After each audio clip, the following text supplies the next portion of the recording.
Friends beyond the binary, ladies and gentlemen, boys and girls. It's time for the podcaster who's in flannel season right now. I'm in a flannel shirt. Rarely do I record in a flannel shirt, but, it's extra quiet and it's extra cozy so I can make things cozy for you. Are there any, here's another question though. Are there any, I'm sure there's flannel tea cozies. Talk about cozy tea. I see a lot of teapots in yarn, but I've never met a teapot in flannel before, except until I met you in my imagination. I guess that'll be tonight's episode. That's the title for it, at least. A teapot in flannel. And if that confuses you, well, why wouldn't you? But it means you're in the right place. It's time for Sleep With Me, the podcast that puts you to sleep. All right, everybody. Tonight's episode is called A Teapot in Flannel. And oh boy, are we in for a treat tonight. This is another story that just hasn't been told before. And, it's once again, story about a journey of, we say, this is where you anthropomorphize something and I say, oh boy, you listen to Sleep With Me sometimes, occasionally. You may hear parts of episodes. That's a great observation on your point. Though some of you might be saying, Scoots, when you say flannel, what exactly do you mean? And are you going to have trouble saying, I'm a little teapot short? And I say, well, don't you know that my favorite thing is I'm a normal size, I'm a rectangular placemat, thin and flat, when you drop your crumbs, I got that. And, of course, this story involves not just a teapot, but, of course, a placemat, because why would I say that stuff? But you may say, Scoots, what is a flannel? And what does it have to do, what's flannel? Okay, flannel. I technically, I don't know what flannels, what's it, great question. I wish I knew the answer. Is what if I'm being honest, to quote Captain Picard or Guinan or Commander Riker or someone else recently did it on a show I was watching. And once again, I was impressed. So impressed, I forgot. I think it was one of was it Gandalf or one of the elven goddesses who said, I don't know. So here's the first question I have. I'm not sure if flannel is made from, I'm guessing it's made from cotton and not wool. Though I'd tell you now, it's a flannel. Probably best would be in wool if you could make it, because all the reasons flannel gets used, flannel could be wool, but I don't know. Maybe I should pause it and look it up. Great idea. Great idea. Whatever is that called? The continuance brain, continuity brain. Okay, good news. Of course, there's a Wikipedia article. So one question quickly answered. I'm glad we looked it up. So this is from Wikipedia. It says flannel is a soft woven fabric of various finenesses. Fineness, no, not just fineness. It was originally made from carded wool or worsted yarn, but now it can be made from wool, cotton, or synthetic fiber. So that's interesting, because it would say, no, I say against the skin, probably nice to have a synthetic or a cotton. I mean, for me, versus a wool or a yarn. But when I think about the purpose of flannel, to keep you warm in layering, you don't want cotton as a layer in the cold. Anytime you're going to be cold or wet, you want something. So you'd want wool. I think yarn. I don't know. I can't answer for worsted yarn because I'm the worsted when it comes to. But from my experience with feeling yarn, I'd say, well, that feels like one of those non-cotton materials that could retain heat and even and wick moisture, but retain your heat even when it's wet. And then synthetic fibers, I think, do that. So flannel, according to this, is commonly used to make tartan clothing, blankets, bed sheets, and sleepwear. It may be brushed to create extra softness or remain unbrushed. Brushing is, oh, good. Thank you for answering it, Wikipedia. Brushing is a mechanical process where a fine metal brush rubs the fabric to raise fine fibers from the loosely spun yarns to form a nap on one or both sides. If flannel's not napped, hey, flannel, take a nap. It gains its softness through loosely spun yarn in its woven form. Oh boy, even a correction for people, assumptions. A flannel shirt is often mistakenly used to refer to any shirt with plaid or a tartan plaid pattern. However, flannel is just a fabric, and not all flannel shirts are plaid. Holy cow, put that on a pillow. Not all flannel shirts are plaid. I could have told you that. The origin of the word is uncertain. Welsh origin suggests that it could have been fabric similar, traced back to Wales as early as the 16th century. Welsh cotton. French flannel is from the 17th century. German flannel, 18th century. It goes on, but I think that, there's a diaper flannel. Now I want to say flannel, but then that makes me think of, stout diaper flannel, stout cotton fabric, Ceylon, Ceylon, that's Watton, wool and cotton mixed together, Watton. How come they don't call that Watton or Wooten? What are you wearing? Wooten shirt, I'm walking around drinking Worcester and Worcester. Walking around Worcester, drinking Worcester in my Wooten shirt. Cotton or Canton flannel is cotton, and baby flannel used for children's wear. Okay, I'm glad we got that covered, just so I didn't make any, just so I could, okay, let's make some other assumptions I have about flannel, though. Flannel is typically associated, in my mind, with a few different categories. One, of course, people in the lumber, this is more of an archetype, I guess, than an assumption, but archetypal lumberjacks and Janes, and lumber people in the lumber industry, archetypal people, or people in cartoons. That's where I get most of my archetypes from, wear maybe in flannel shirts. So that's one area. Or like you say, oh, you're like a mountain person. Oh boy, are you impressive. Okay, so that's one. Here's a question I have. I think I got the Lumberjanes comic books, but I haven't had a chance to read them. So I'll have to look when I read those if any of the Lumberjanes are wearing flannel. Somebody's probably already emailing me and let me know. I appreciate that too. Okay. Oh, other things. Grunge is another place that was like a 90s music scene style, Seattle grunge, which has made some comebacks.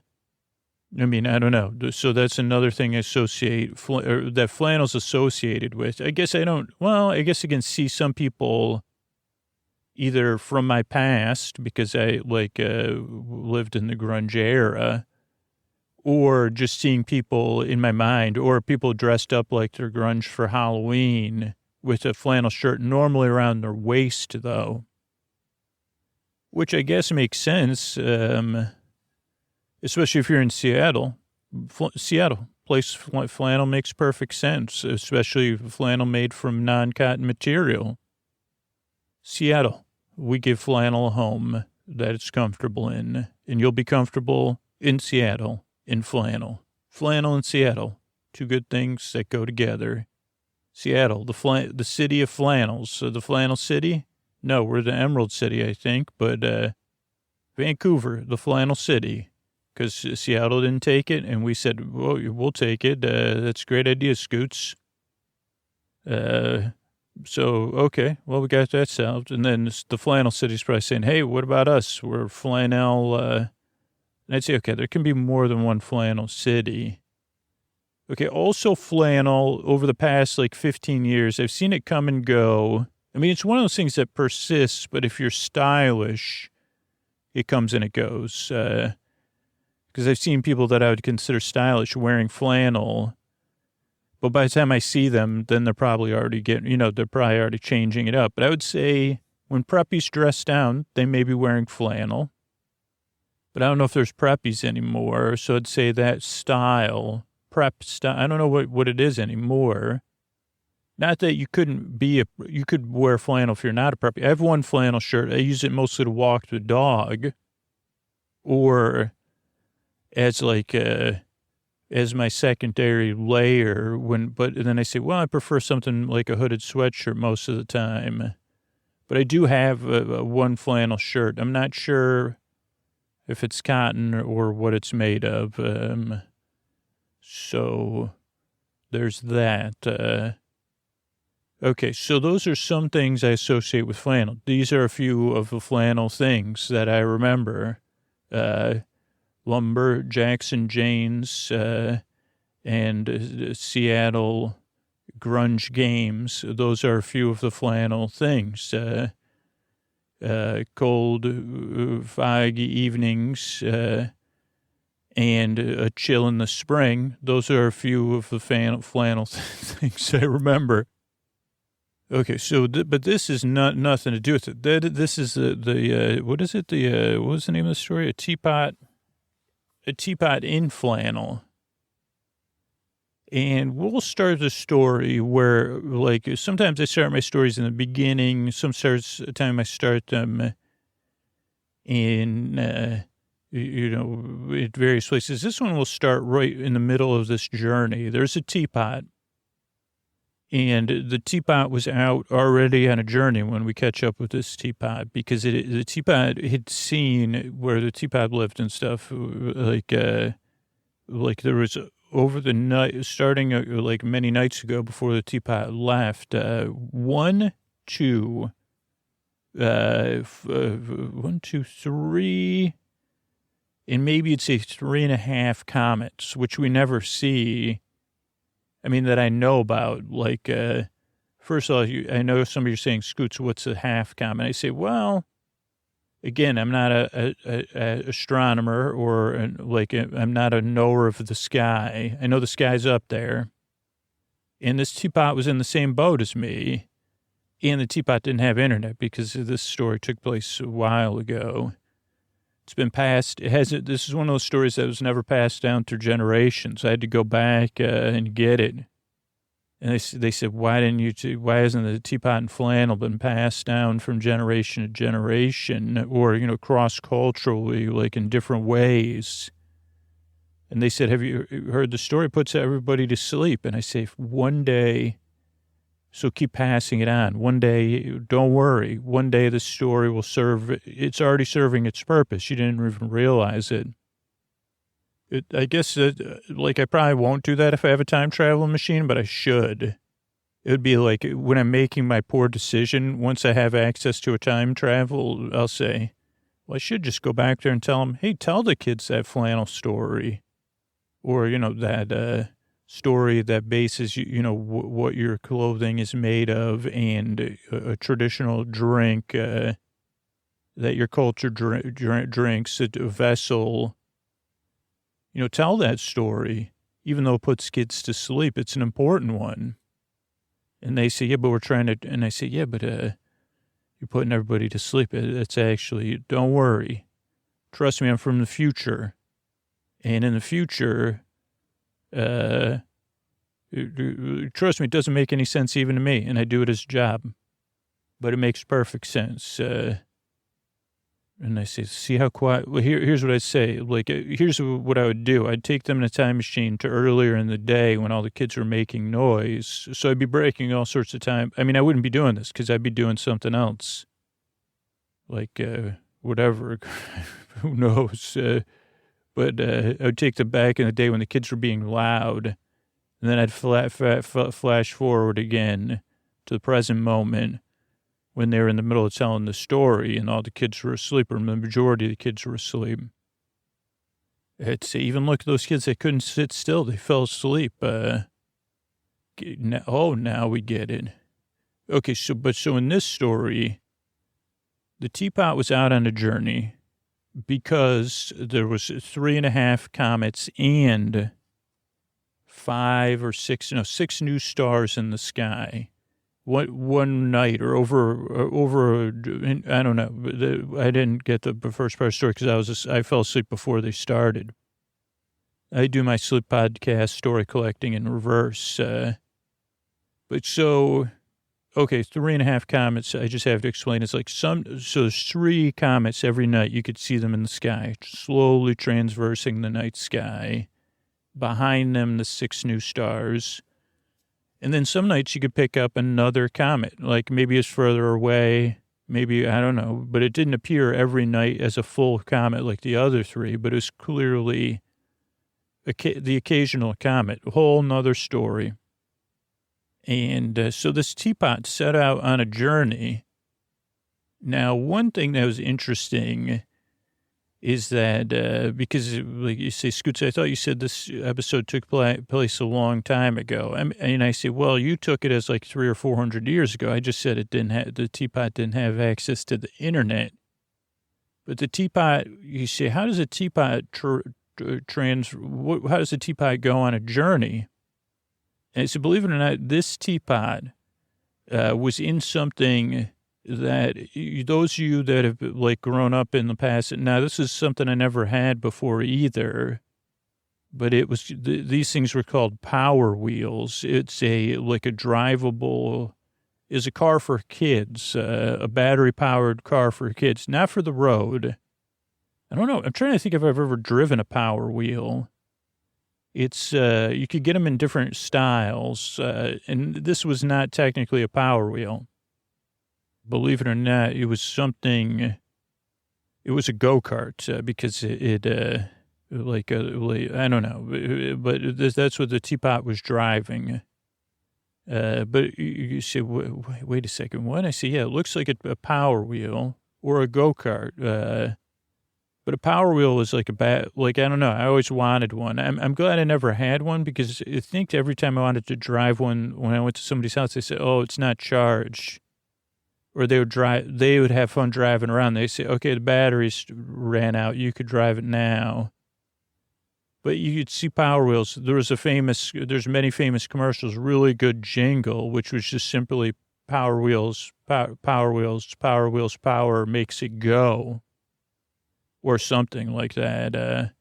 But usually, for someone, especially me, that has trouble pronouncing words, it would go power wheels. So, okay, but this was not a branded, believe it or not, this is not a branded podcast. This podcast episode, not sponsored by Flannel or Power Wheels, but Power Wheels, not exactly what's making this Teapot go, but this Teapot was going in a vehicle similar to that. I just wanted to kind of put that image in your mind in a very ineffective way. And strangely enough, this Teapot was not the only person like in this world, these small vehicles were how, just like in our world, I guess he's saying, well, I thought so this Teapot was actually in this huge traffic jam of other cars, small cars, like Power Wheels or go-kart. Now, this Teapot's vehicle was bright red. Holy cow. You'd say, I'd say it's candy apple red no, cherry red, yeah. Gumball, hot ball red. Atomic hot, what are those called? Atomic hot balls? Are those a thing anymore? Atomic jawbreaker? There's a candy I haven't had in a while. Cinnamon ball. But so that was the color of the car. And the Teapot was in the car. And every night, for a while, the Teapot had lived far away from congestion. So it was just following where it thought the comets were going. But eventually other people got this idea, and the Teapot had some more populated areas, and it was in this traffic jam. Now the good thing about teapots is they could, like, you think this is a joke or a pun. It's not. It's easy for them to let off steam. So even in a teapot-based world, or, you know, kitchen accoutrement-based world, I don't know if that's what you call a teapot, but kitchen accessories, vital, I don't know. But so teapots don't get as irritable as humans do in a traffic jam. But they do, like, try to consider all their options. So the teapot eventually was like, okay, like this main road, like a freeway, everybody's traffic jammed in here. Clearly, either there's again, no internet. So Teapot wasn't sure if this was normal. Teapot had never been along this way before. And we'll just call it Teapot T for efficiency's sake. Teapot, except they, like, was like, okay, well, maybe I need to find an alternate route. And eventually pulled up against next to a cab, and the cab was carrying a couple saucers, but the cab was also sentient. Where Teapot was like in this world, the cabs were sentient too. Where Teapot's car was just a vehicle or power wheel, But so the Teapot said to the cab, like, is this traffic normal? And the cabbie said, well, it's like it's a mix of things. Like, there's a lot of people trying to follow those comets, and then this is like it's various layers of traffic here. It's not one cause, but probably exacerbated by the people following the comet. And I have no idea how far it's going to be, and I got to get these saucers somewhere. It's a kitten's birthday party, and they got to do the show. And then, of course, it's this milk. I don't know. It's this whole thing. And so I'm a bit worried. And believe it or not, like, I've been sitting in traffic, and I didn't plan it, and I'm low on power. And so I got to get to this next exit, but I don't even know. Once I get to the exit, I know where I'm trying to get to the party because they don't really have time for me to stop and re-energize. And the Teapot said, oh, wow, it sounds like you're in a pickle. Maybe I could help you. And the cabbie said, well, what great, thank you. Is there anything I could do for you? And the Teapot said, well, it's a little embarrassing, but I'll be honest with you. I'm one of these people following the comets. I know it's a big deal. And they all seem to be going in the same direction. And some people say they're millions of miles away or whatever, but it's got my attention. And I wasn't really doing anything. So I figured I'd go anyway and follow them and just have an adventure. And the cabbie said, wow, that's very courageous of you and very interesting. And but I actually asked how I could be of service to you. And the Teapot said, well, I really don't feel like I'm in an adventure sitting in traffic. So in some sense, you'll be allowing me to go on an adventure by helping you. But after I help you, I guess I'm trying to figure out where to go next.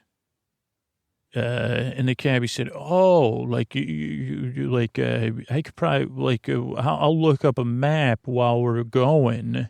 So I just need you to give me a push, get behind me and push me, because there's the exit. And I'll tell you which way, you just keep pushing me, just follow me. I mean, while you're pushing me, you'll already be following me. We'll get these kittens the saucers to the kitten party, and I got to wait for them. So I can't really take you on a guy. I'm listening. This is like a full, the people that are running the party are paying me to get the saucers there and back. These are the Saucy Saucer Sisters. They sing song. And then the Teapot said, holy moly, really? Wow, great to meet you. But they were kind of like not, they were super famous, so they were kind of not giving the Teapot the time of day, which was fine for the situation. So the Teapot starts pushing the cabbie, and the cabbie's looking up the maps while, when the traffic's fully stopped. And the Teapot's pushing, and eventually they get off this freeway, and they keep going, and whatever. They take a bunch of turns, roundabouts, up a hill, country roads. They get out to this beautiful farm. And there's all signs and balloons, like giant, holy cow. If you think you've seen yarn, you've never seen yarn like on this. It was a yarn farm. And balls of yarn, all that kind of stuff. Whatever.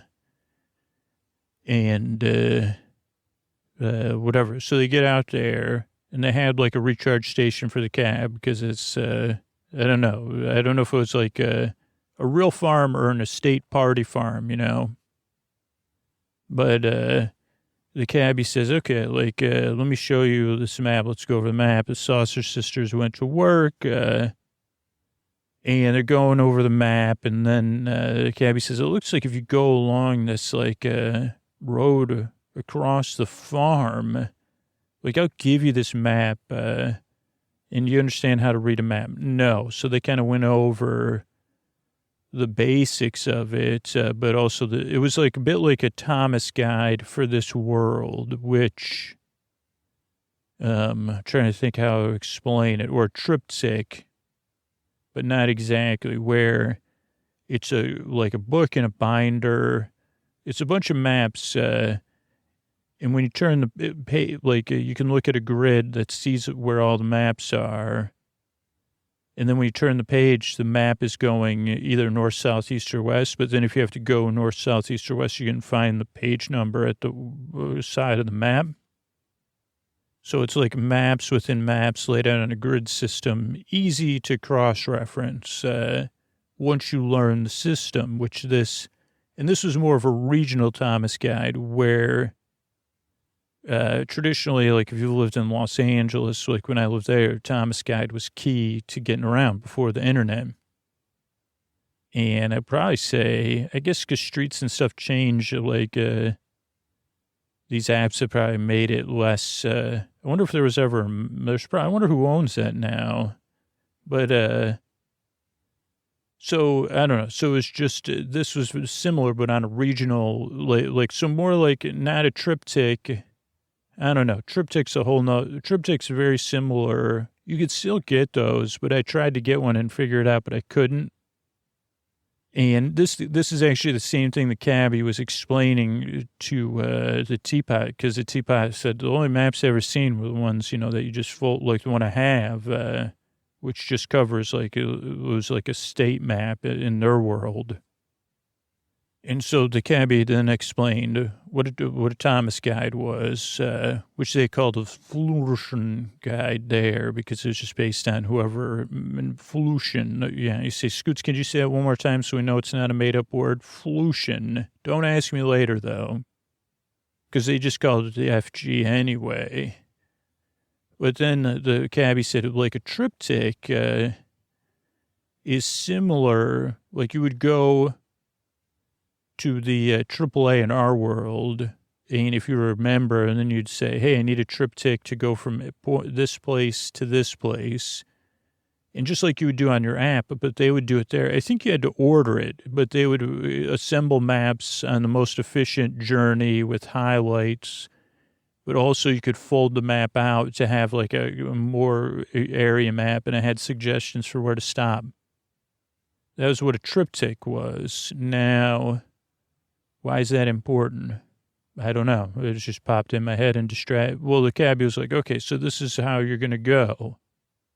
But, obviously you might change your mind, or I wanted you to know how to look up and find where you are. Basic wayfinding lesson.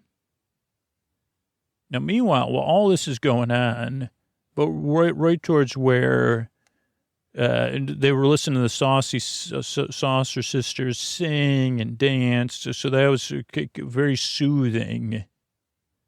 And I don't know, they were getting to the point. It was like a beautiful evening. Comets were in the sky. 5, the 6 new stars. All 3.5 or 4 comets were in the sky at this point. But then there was this hubbub, right? And the next thing they knew, this duck was very was in a bad mood and was giving a very intense speech to this placemat, which in this case was a flannel placemat. Spoiler, but not totally a spoiler. And the placemat kind of had its head down. And the duck was, the basic crux of what the duck was saying was that your job was to sit still. Your job is to be placed. You're a placemat. And, even said, you're the worsted wool I've ever seen. And basically was like they were jointly deciding that this placemat would no longer be employed at this and even the things that I'd give, if some of the kittens could just play with you. But the placemat said, no, I'd prefer to go out on my own. And the placemat was pleasantly surprised because the placemat, at least internally, was like, okay, well, I got a long walk ahead of me. I don't even know where I'm going to go. And that's what the placemat said when its face lit up in surprise at seeing the cabbie and the teapot in a power wheel. And it said, holy cow. Hi, my employment status just went from full-time to free, and it looks like I'm on an adventure. And the teapot said, funniest thing, I'm on an adventure right now, too.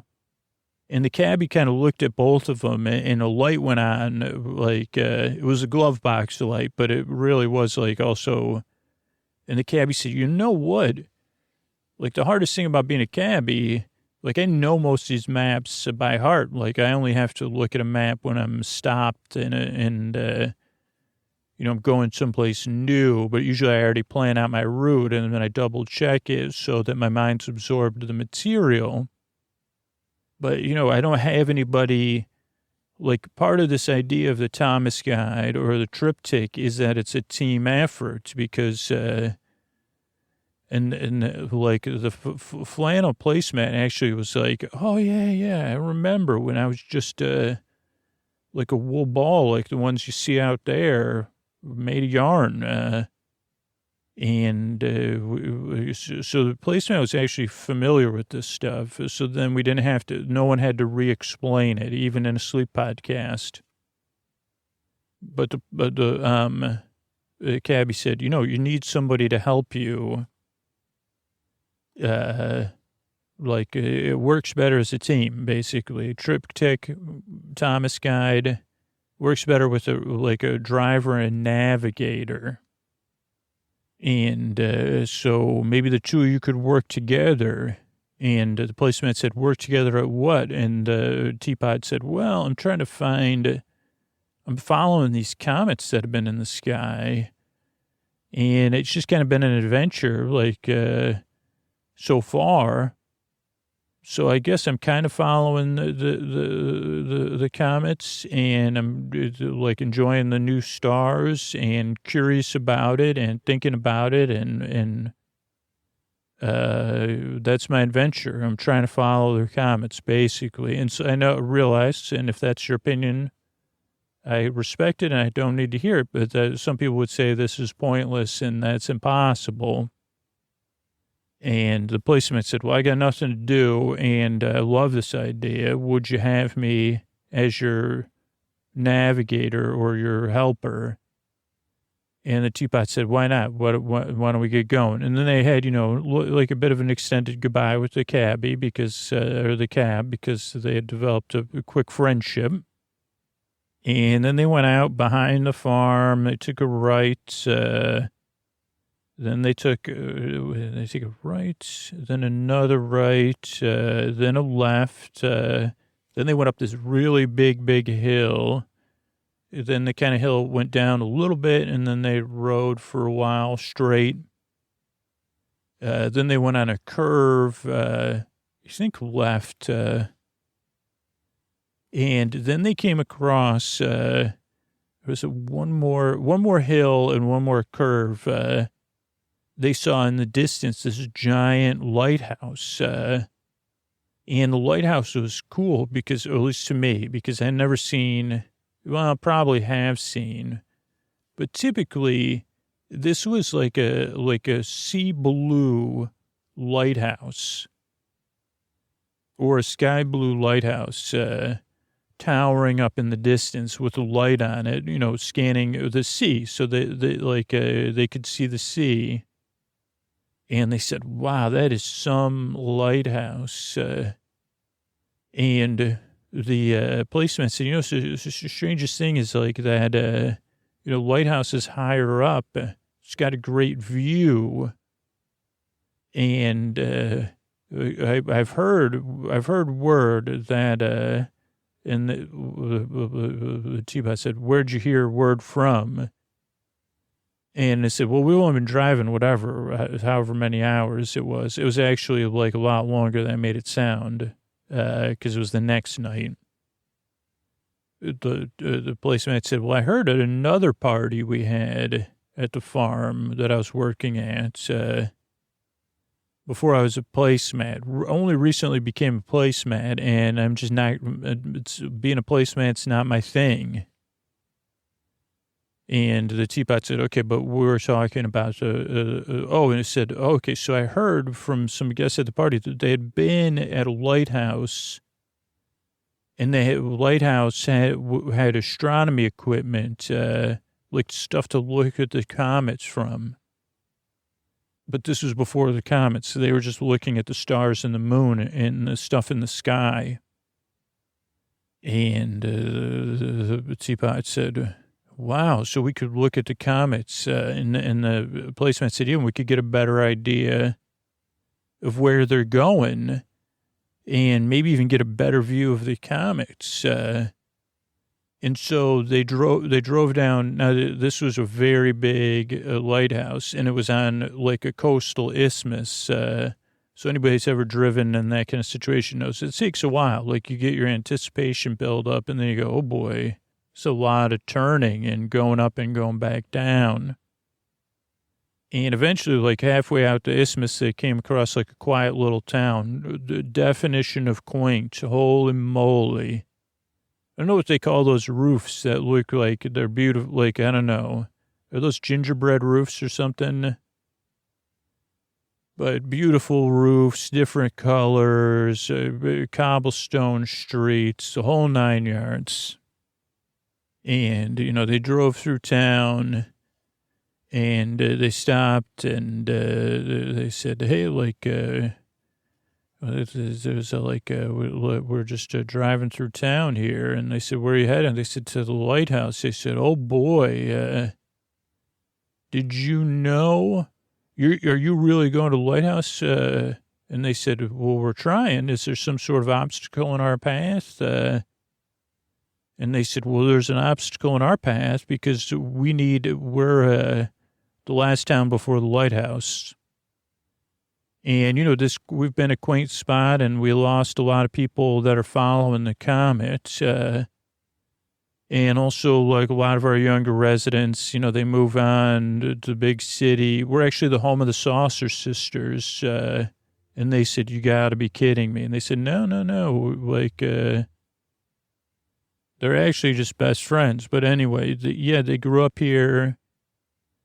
And ever since they like hit it big, everybody kind of encouraged our town to dream. Not a bad thing. But the thing is that it's interrupted our we can't get anybody to run the lighthouse. And they said, it's just been this thing. And the other thing is we have a very, so that's one thing. And they said, well, it looks like it's running fine.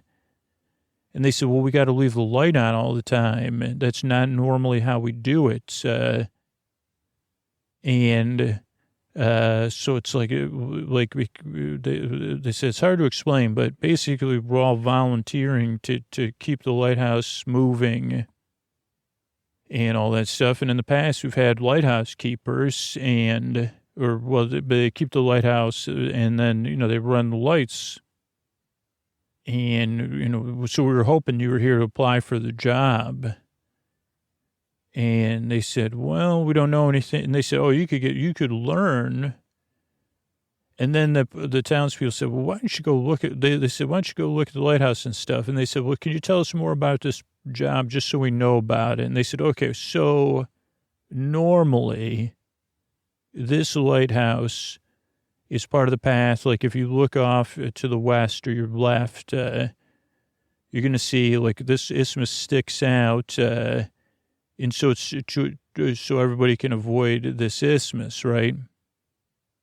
But at this point, normally, like ships are only supposed to come through when the moon is between half full and half, anything less than half full, or, whether it's coming or going, ships are not supposed to be traveling in this region. Because there's a couple places that the moonlight, like there's other places that don't have a lighthouse that you probably, if as long as you have half moonlight, easy to avoid. And because our lighthouse is lit, then you say, okay, so I know how far to go out. But the rest of the time, the lighthouse is off, the light. And now you're not off duty because then you're keeping the lighthouse, which is a bit of work. And that's part of the job. Free room and board, you get paid. And then the light's off and then we all sleep a lot better.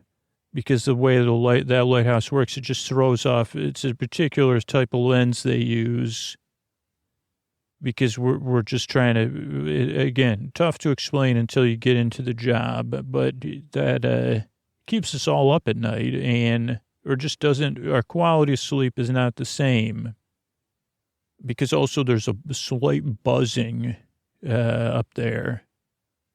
And so... so we want to shut that lighthouse off, because then our sleep schedule, we don't sleep like those mammals. Our sleep schedule was based on the moon. And this was utterly confusing to the Teapot and the flannel placemat. They said, okay, we kind of get it. But yeah, can we go see the lighthouse? They said, go ahead, go down there, go on upstairs. There's probably, we don't, I could check who's on duty, but somebody nice, we're all nice around here. And, check it out, see what you think. And so they headed out and they headed down there. And this just happened to be one of the times when the moon was less than half full. But, what they didn't explain was kind of what they got. So they went to the lighthouse. Then they knocked on the door. Now, actually, this was another team job. There was actually like a bell you rang. But it took them a while to figure that out because they had never been there before. And the bell rang in one place. Like it was one of those bells on a rope that went way up with pulley system. But so at this time... there's two people there. One person, kind of like this team thing with the guiding. So one person came down, they said, hey, we just started they said, you're here for the lighthouse job? You're not from around here. And the flannel placemat and a teapot, perfect. You look like you already work well together. And I said, well, I'm keeping I'm off duty. So, I answer the door and stuff. And my partner's upstairs. We're tuckered out. And they said, okay, well, and then the Teapot said, okay. And they said, well, come upstairs, we'll talk. And they said, okay, well, this is the lighthouse, this is the light, and when you're on duty, currently they had to run in this like wheel, like a bit like a hamster wheel, but you don't have to run fast. And they said, yeah, this is like how we keep it going.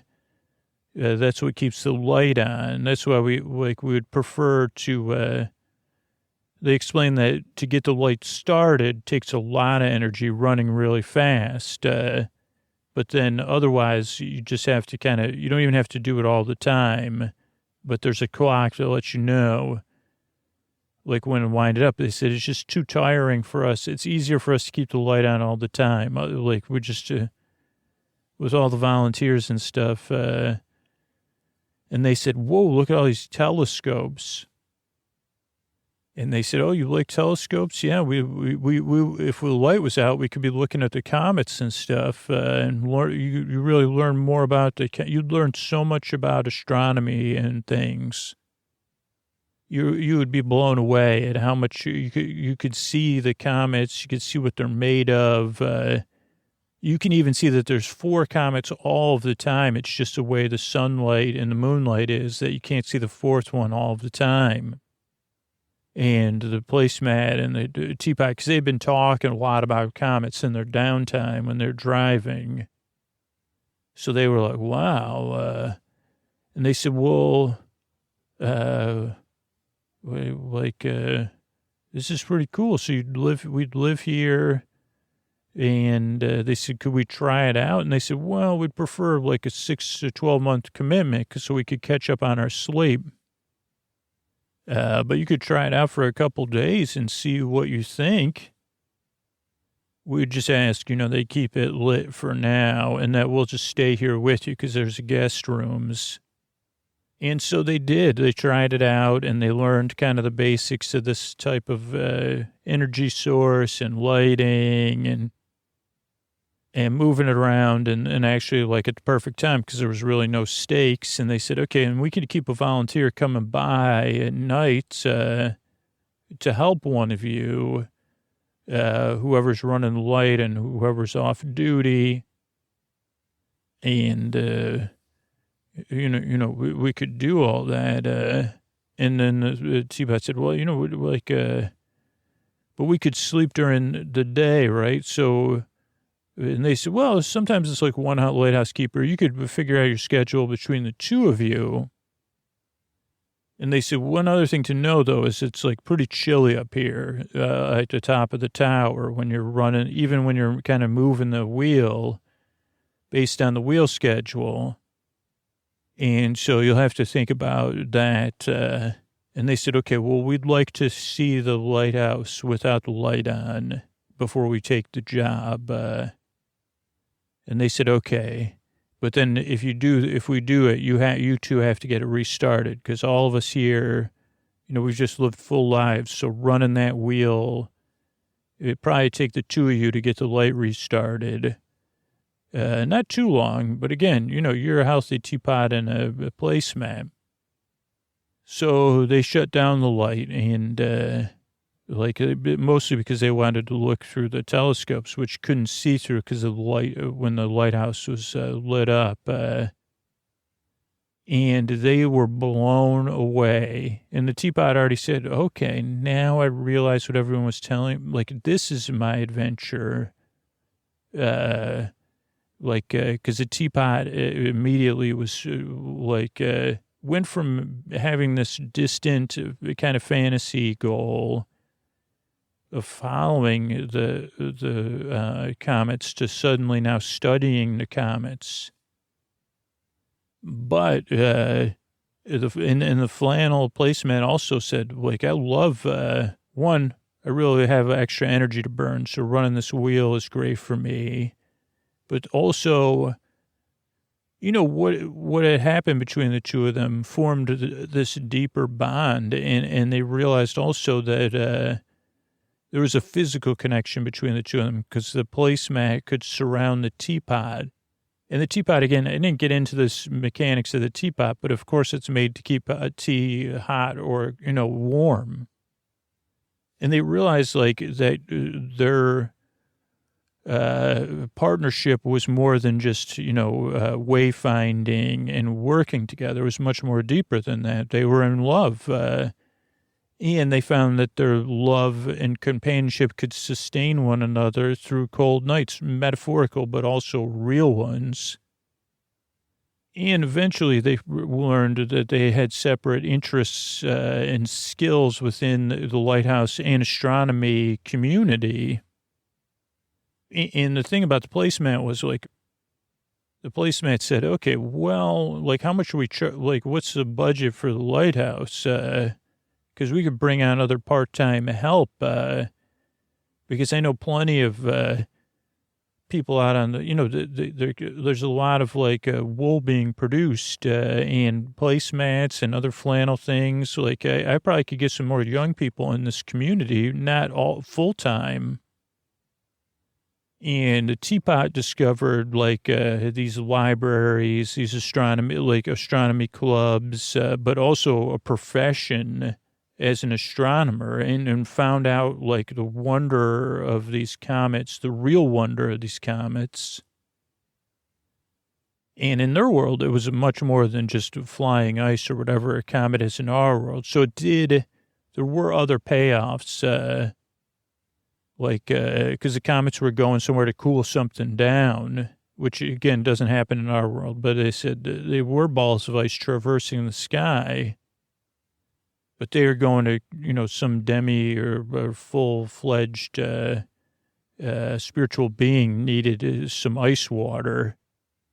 And that's a famous 4 comets, 6 stars for one. That's another tale. Ice water for a celestial being. That was a theory that it gained great acclaim. And happened to all was formulated at the top of this. Well, not all at the top of the lighthouse, but I don't know. So that's how it ended up. Was most nights when it was cool up there, you would think they were one because the flannel placemat would be around the teapot. The flannel would be holding the heat in. The teapot would be, they were together.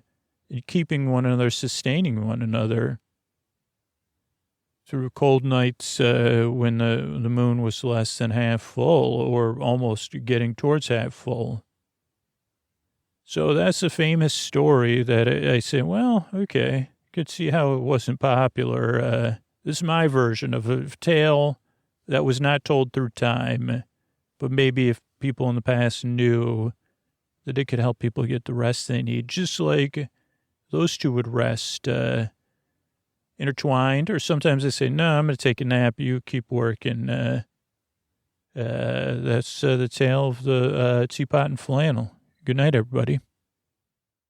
All right, I want to just thank everybody that became a patron recently. I want to thank David, Stacy, and Tammy. Thank you. Thanks, and good night. Kylie, Elissa, and Jessica. Thank you. Thanks. Good night. Emily, Emma, and Jennifer. Thank you. Thanks. Good night. Bridget, Aaron, and Dawn. Thank you. Thanks. And good night.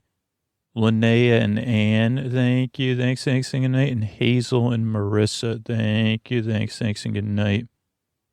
Thanks everybody for the support. Sleeping Me literally is here for you for free because the patrons and the people that support the sponsors twice a week. Over 375 episodes in the free feed. Thanks to that. We grow as a show by people spreading the word just about podcasting in general, even, especially, when it comes up, a soft sell always works. You could also join our referral program and get rewarded for sharing about Sleep With Me at sleepwithmepodcast.com/refer. And what do you say?